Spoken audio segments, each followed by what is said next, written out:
Bismillahirrahmanirrahim. Al ulama warasatul anbiya. Ada 3 kata nih. Al ulama, al warasah, al anbiya. Al anbiya ini jamak dari nabiyun. Nabiyun itu wajahnya fa'ilun lil mubalaghah. Tetapi bisa bermakna isim fa'il, bisa bermakna isim maf'ul. Seperti jarihun, bisa orang yang terluka atau orang yang melukai. Qatilun, bisa orang yang terbunuh, bisa pembunuh. Nabiyun juga sama, bisa berarti yang memberitahu atau yang diberi tahu, dari kata naba. Jadi nabi ini adalah orang yang mendapatkan wahyu dari Allah dan wahyunya diberitahukan kepada manusia. Dua-duanya bisa, itu nabiyun. Bedanya apa dengan rasul? Nah, ini di kalangan pesantren masih belum jelas sekali beda nabi dengan rasul. Rasul itu adalah kata dari rosala atau menjadi risalah, menjadi surat ya, utusan, namanya rasul. Kalau nabi orang yang diberi tahu. Definisi nabi dan rasul di dalam kitab-kitab kuning yang bapak-bapak pelajari, nabi adalah seorang lelaki gitu ya, yang mendapatkan wahyu dari Allah tetapi tidak diberi kewajiban tabligh. Tapi kalau rasul adalah seorang lelaki yang dapat wahyu dari Allah dengan ditugaskan untuk menyampaikan tabligh kepada manusia. Definisi ini sesungguhnya saya tidak mau menyalahkan ya, tetapi begini saja. Bedanya nabi dengan rasul itu, kalau rasul dijamin tidak mungkin salah. Dalilnya wa may yantiqu anil hawa in huwa illa wahyun yuha. Tetapi nabi itu tidak ada jaminan itu, karena nabi itu artinya tidak dijamin benarnya. Kalau rasul dijamin benarnya. Mengapa demikian? Karena rasul ini disebutkan dalam Al-Quran wa may yantiqu anil hawa. Tidak mungkin seorang rasul itu berkata, yantiqu, bukan yatahaddatsu, bukan yatakallamu, bukan yatahawaru, tapi yantiqu. Nataqa itu dalam bahasa Arab natiqur rasmi li riasatil jumhuriyah, artinya jubir, juru bicara. Jadi seorang jubir dari sebuah perusahaan atau pemerintahan itu tidak boleh berkata lebih dari apa yang dikatakan oleh pimpinannya. Kalau presidennya mengatakan A, ya jubirnya harus mengatakan A.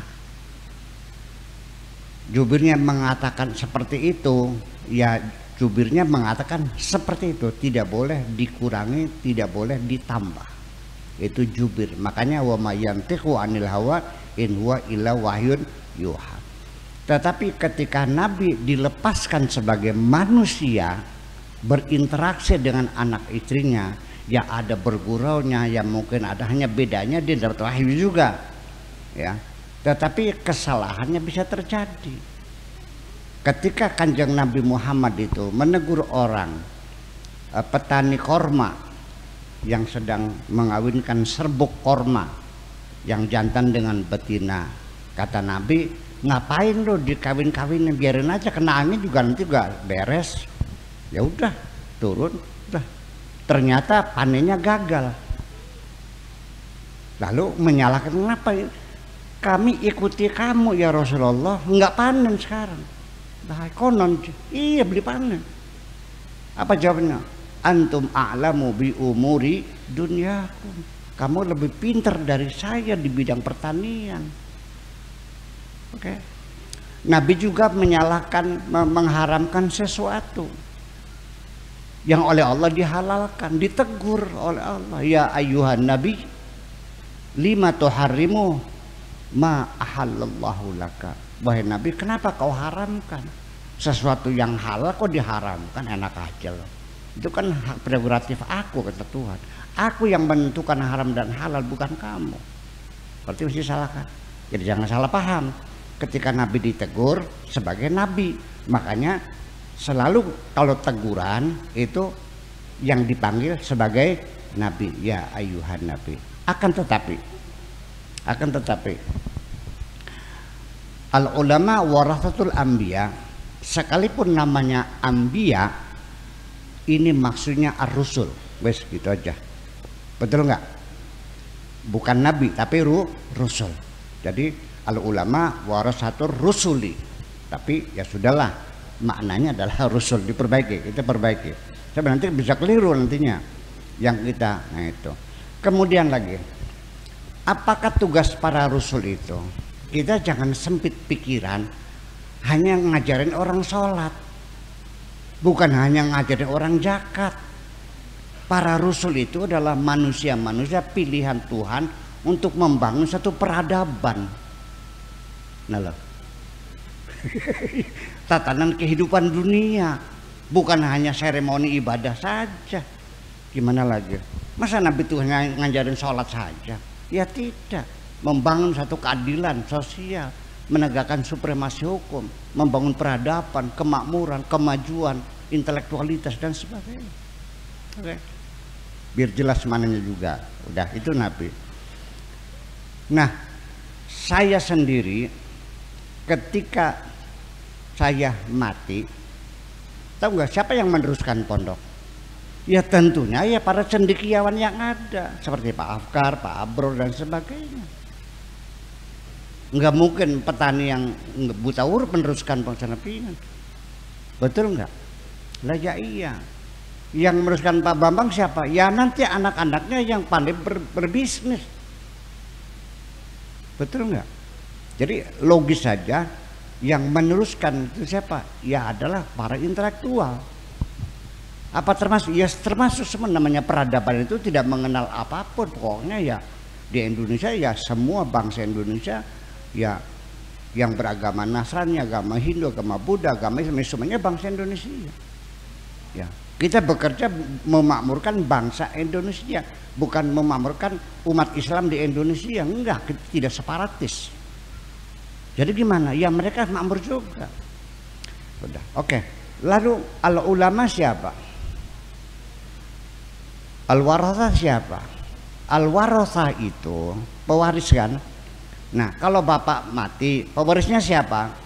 Anak-anaknya. Dapat apa anak-anaknya? Dapat sawah, dapat pabrik heller. Iya, itu kalau yang diwariskan hartanya. Nabi itu tidak punya harta. Jadi yang diwariskan apa? Tugasnya, kewajibannya untuk meneruskan, melangsungkan, mengawal perjuangan para rasul. Jadi para kiai jangan merasa bangga saya ini waris anbiya, bahwa kamu punya tugas kewajiban. Aja pengen jalur dia ambung tangannya baik. Iya, jadi yang diurus bukan kemuliaannya, bukan penghormatannya, bukan sanjungannya, tugas kewajiban ya, bahwa apa yang dilakukan nabi, para rasul itu nggak ada yang final tuh. Kenapa? Ya karena kehidupan tidak pernah final. Memang hidup selesai, nggak ada, terus berkembang. Nah makanya untuk melangsungkan pembangunan peradaban yang dibangun oleh para nabi itu harus dilanjutkan. Siapa yang melanjutkan? Ya pasti yang ditunjuk adalah para intelektual. Lah, saya mau nanya, yang membangun peradaban dunia ini siapa? Ya semua orang terlibat, apapun agamanya, betul nggak?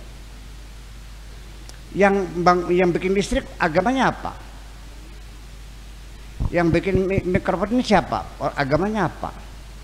Yang bikin ini apa namanya nih? Yang bikin HP siapa? Ya sudah, kalau dalam masalah pembangunan dunia ya kita tidak usah dikait-kaitkan dengan masalah agamanya apa, warna kulitnya apa, nggak ada urusan itu. Iya kan? Nah itu makanya. Jadi artinya, jadi al ulama sendiri itu sebetulnya bahasa Arab lagi. Ulama itu bentuk jamak, plural. Singularnya alimun, dari kata ilmun, artinya alimun itu orang yang berilmu. Ilmu apa? Nah itu persoalannya. Nabi menyuruh sahabatnya suruh belajar, suruh mencari ilmu. Talabul ilmi faridatun ala kulli muslimin muslimatin. Saya mau nanya sekarang, waktu Nabi ngomong begitu, ilmu nahwu sudah ada belum? Ilmu sorot, balaghah, bayan, bade, usul fikih, qawaidul fiqhiyah, fikih, tafsir, hadis. Berarti bukan itu dong. Ayo. Masa Nabi nyuruh nyari ilmu yang ilmunya belum ada? Nggak mungkin kan? Mencari ilmu yang sudah ada pada waktu itu, yaitu ilmu kemanusiaan, ilmu teknologi, ilmu biologi, ilmu matematika, ilmu fisika yang ada. Itu. Jadi artinya nanti siapapun orang berilmu itu sah disebut alim, siapapun. Tetapi di Indonesia yang diambil itu bukan singularnya, tapi pluralnya. Alimun satu orang, kalau dua orang alimani, kalau jamak alimuna atau ulama'u. Di sini ini seorang ulama. Satu orang disebutnya ulama. Sudah itu ditambahkan lagi mufradnya nongol lagi alim ulama. Dijamakan lagi para alim ulama, kacau balau. Nah, jadi itulah semuanya siapapun berhak disebut alim atau ulama. Kalau dia ahlinya di bidang fikih namanya faqih, zamannya fuqaha. Kalau ahlinya di bidang tafsir namanya mufassir, zamannya mufassirun. Kalau ahli hadis namanya muhadditsun. Kalau ahli bahasa namanya lughawiyun. Kalau ahli nahwu namanya an-nuhat. Kalau ahli balaghah namanya al-bulagha dan seterusnya. Kalau ahli matematika namanya riyadiyat, ulumur riyadiyat, riyadi, artinya riyad itu ilmu fisika, ulama at-tabi'iyun dan sebagainya, dan semuanya itu adalah ulama.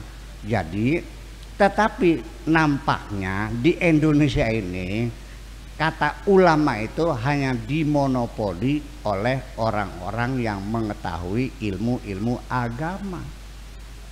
Ya kan begitu? Seorang dokter ini seorang ulama, kok nggak pakai sarung, kok nggak pakai topong, dia dokter, ketahuan nih, masa dokter ulama? Itulah persoalannya. Jadi kita kembali, bagaimanapun ya ini sudah jadi bahasa Indonesia. Ulama dalam bahasa Indonesia artinya al-fuqaha. Ulama dalam bahasa Arab artinya orang yang berilmu umum. Jadi Bapak sekalian, istilah yang kita ambil dari bangsa yang lain itu tidak bisa sesuai dengan aslinya. Sudah ada distorsi, sudah ada perubahan-perubahan makna. Betul enggak? Ya itu persoalannya. Jadi artinya ya sudahlah, ulama ini hadis, berarti Nabi mengatakan ulama warasatul anbiya bukan hanya fuqaha, tapi semua ulama ilmu pengetahuan. Kita di sini hanya fuqaha. Jadi klaim itu adalah klaim yang namanya eksklusivisme di dalam ulama, itu adalah akibat daripada perpindahan terma atau terminologi bahasa saja. Terima kasih.